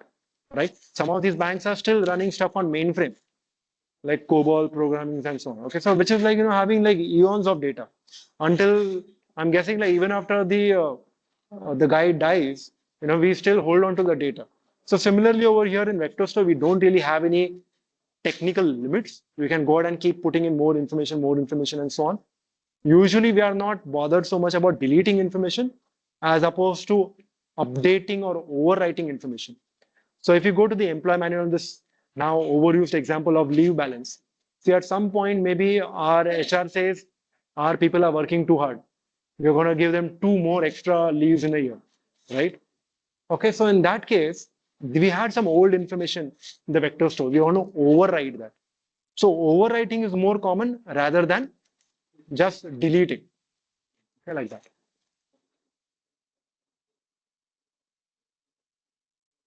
Okay. This you already have. Okay. So we are done with the basics of GenAI, etc., and so on. I want to talk about just one part and then we will break for lunch. Okay. Sure. No, not exactly. Not really. I mean, you can store JSON in the vector store, but vector format is by default not JSON. By the way, JSON is, everybody knows over here, JavaScript object notation. It is a particular format in which you write information, nothing fancy. Now, why is agentic AI really needed? Let's come to that. We have kind of spoken about this little bit. So if I go to Claude AI, okay, like a chat GPT, right? And then I go ahead and say that, write an email to a manager asking for a week's leave. It will go ahead and draft that email, right? It will do my bidding. It will go ahead and put this. It doesn't have my manager's name and all that, obviously, but it has drafted an email, right? Now, I go ahead and say, that's good, send it. Okay. This is how it has responded. Okay, it is like, Claudius, I think you have forgotten the limits of my capabilities. I can't send emails for you. Okay, I can compose an email. I can't send it for you. You go ahead and copy and paste this in the Outlook and do it. So much work, too much work. Okay. This is the kind of work that we want to eliminate using agentic AI, frankly. It might seem like silly examples, but at the essence of it, this is it. Okay? Now, how do we solve this? See, can we, let's actually pause here, actually. Okay. how can we make this easier for me? Okay, I don't want to copy paste it into Outlook. I want that email to go off automatically. Okay, or with less work. How can we do that? Sorry? Forwarding the forward option to you. So she's saying that, go ahead and enhance Claude AI itself. Okay, Claude desktop to go ahead and add that. And probably they might. They might add like an integration with Gmail. Probably it already exists also. Some of the models out there do have those kind of email integrations. Yes. Mhm.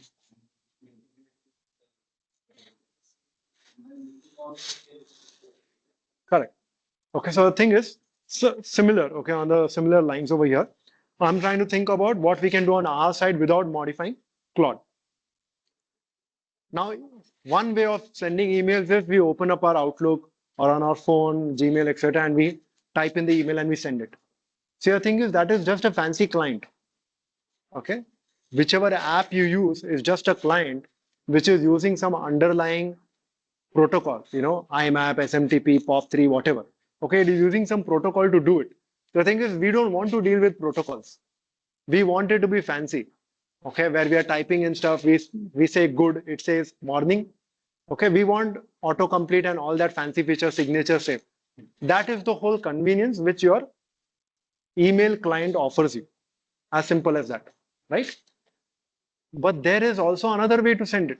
You can programmatically send it.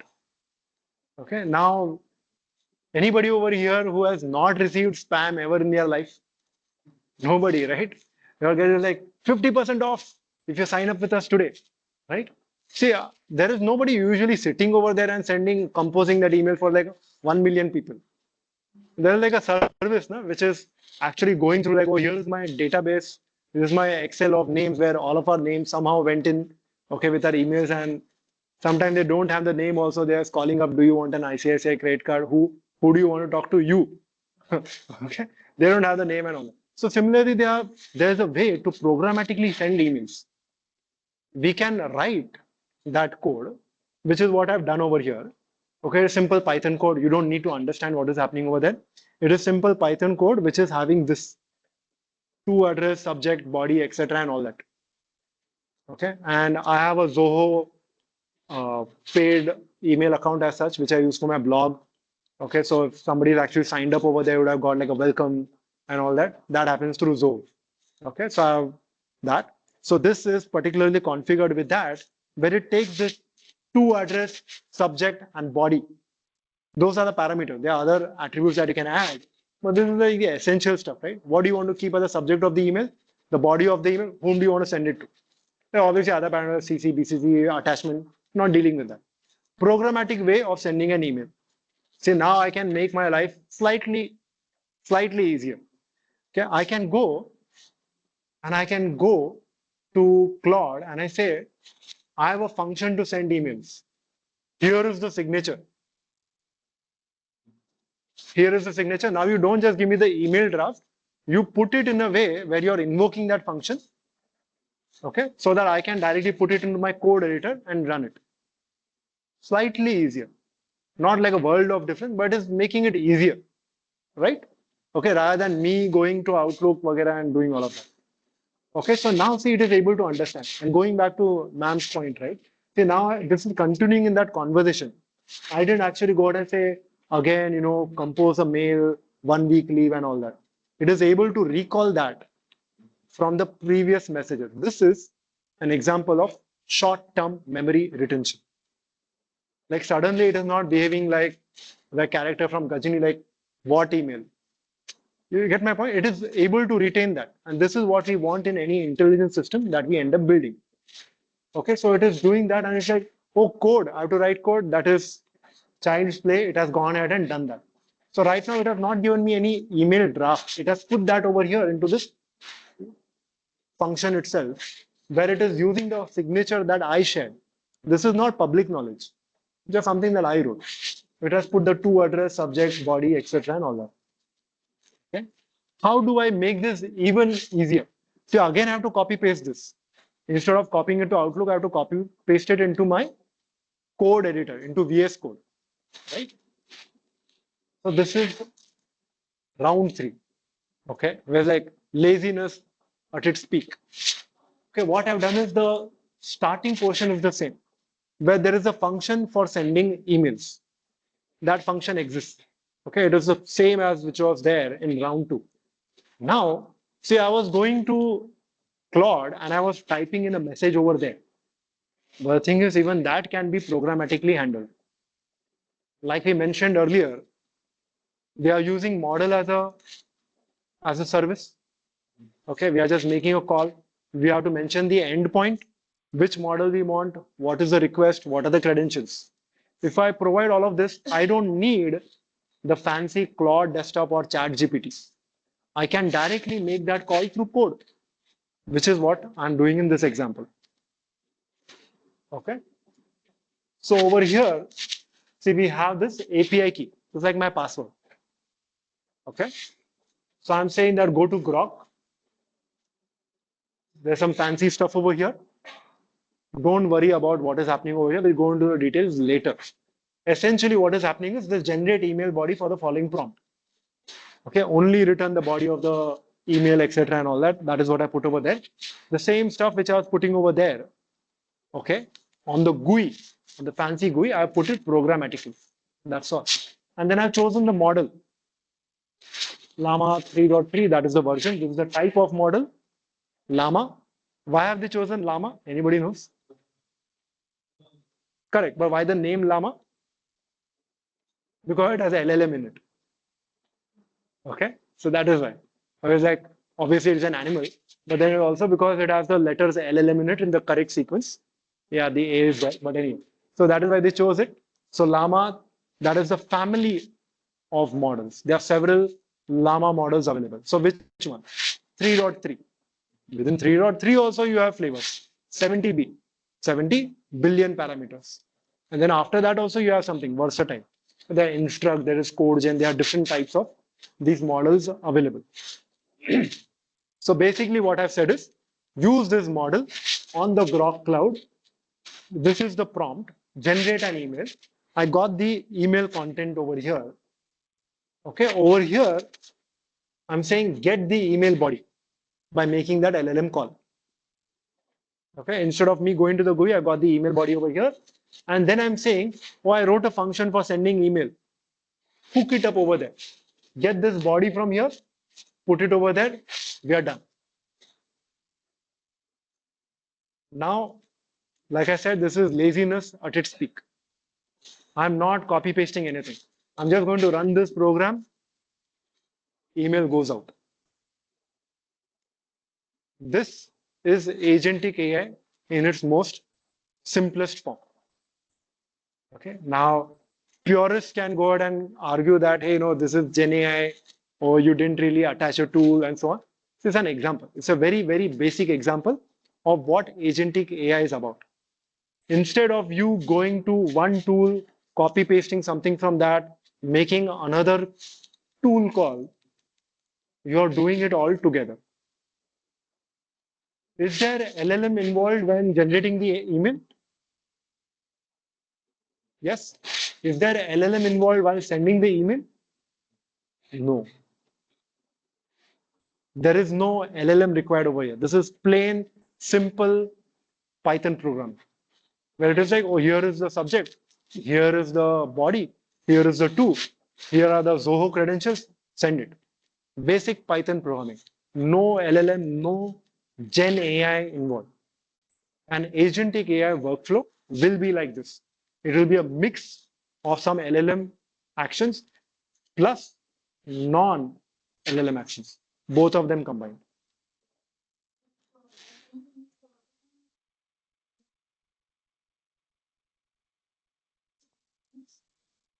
You would, yes. So based upon which LLM you need to go ahead and interact with, you need to go ahead and download those necessary libraries. Okay. Okay. So for example, over here, I've imported Grok. Okay. And see, every library will have their own, or every model will have their own way of communicating.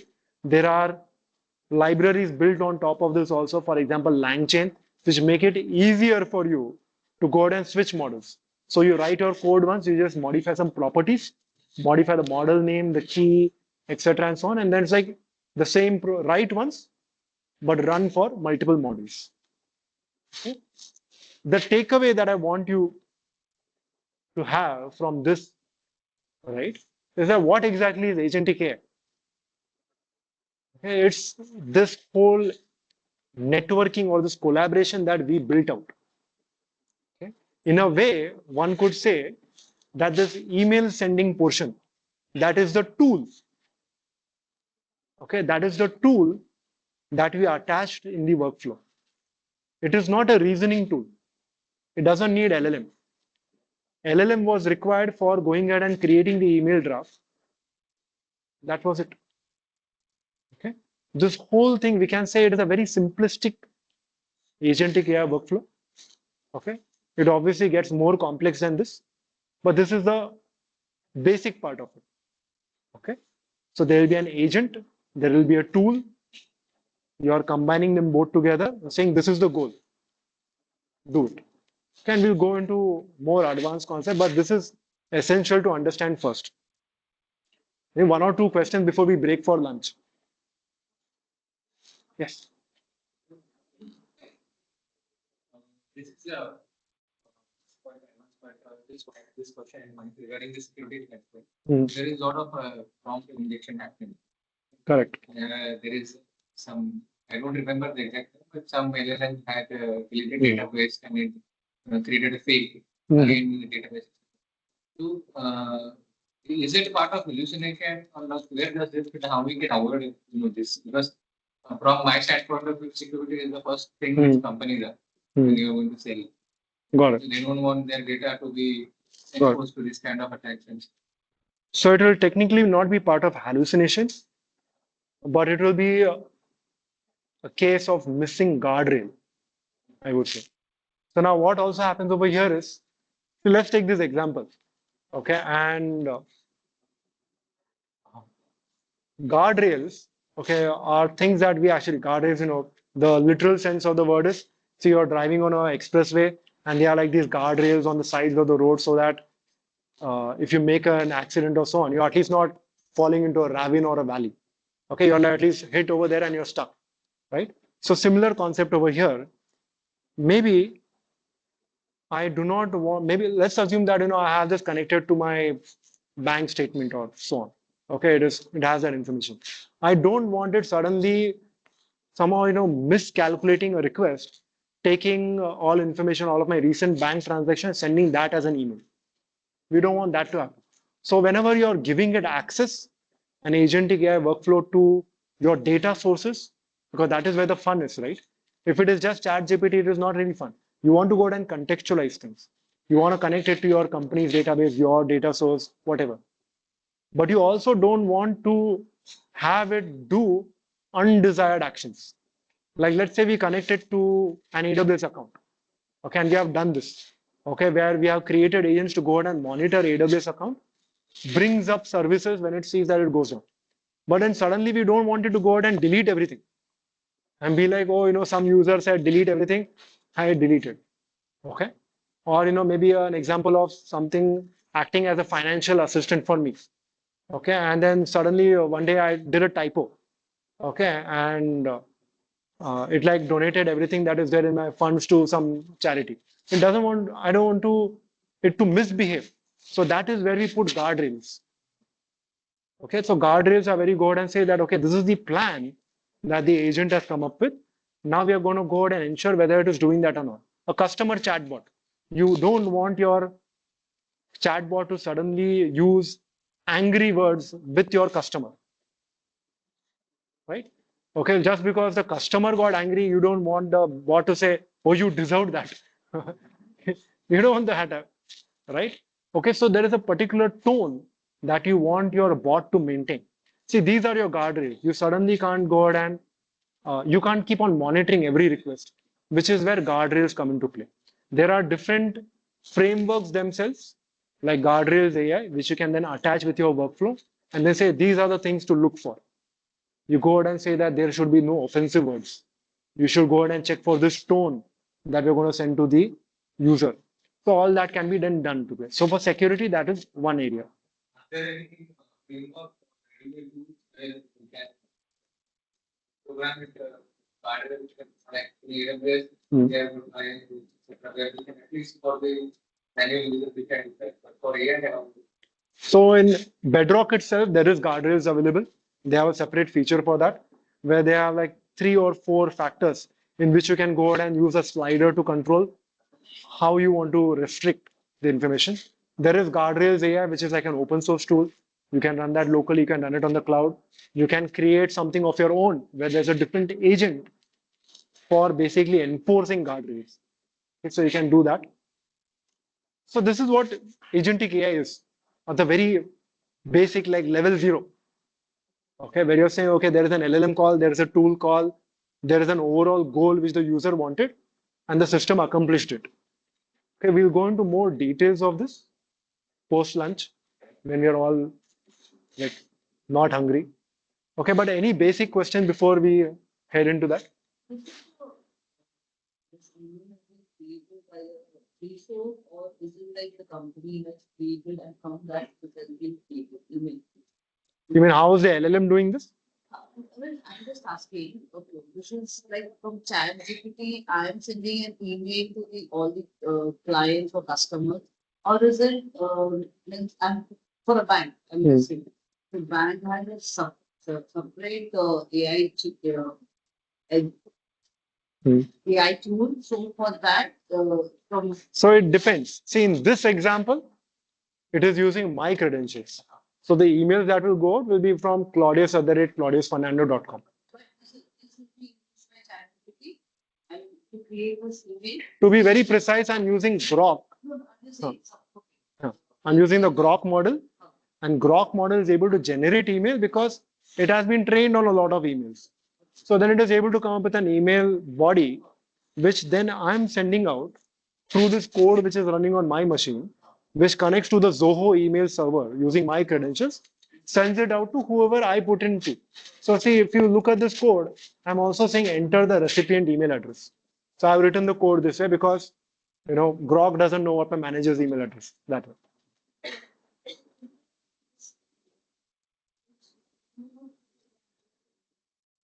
Is there any that does not use guardrail? See, technically speaking, somebody could write an application which does not have a guardrail, but usually in production, you would not want to do that. Like over here in this example, I don't have guardrails because it's a simplistic example. But if you're doing something for a customer where there is money on the table, you would add guardrails. That will be like a basic hygiene. Like, see, can you create a web application without adding logs, without adding exception handling, without adding documentation? Yes, you can. And sadly, there are websites which exist that way. But a professional does not do that. So even in that case, right? See, there are LLM providers themselves have added guardrails on their side. There are some very implicit guardrails. So for example, if you go to ChatGPT, if you want, you can try out the example. Ask it, the simple instructions to create a bomb. Okay, it will not do that. It will not respond to you. So there are some things which are just blocked. Even if you think that there are no guardrails that you have added, the LLM providers have added that. Now it is up to you. You can say that, hey, I want to keep this open-ended. You keep that. So if you go to say GitHub Copilot, and which we'll be using in subsequent sessions, if you go ahead and ask it to create an email, it will say this is nothing to do with coding, which is what I'm here for. So it will not honor your request. Can the underlying model support that? Of course it can, which is what the same model which we used in Claude. Okay, but for that particular client, it will not allow. So that is a guardrail. All right.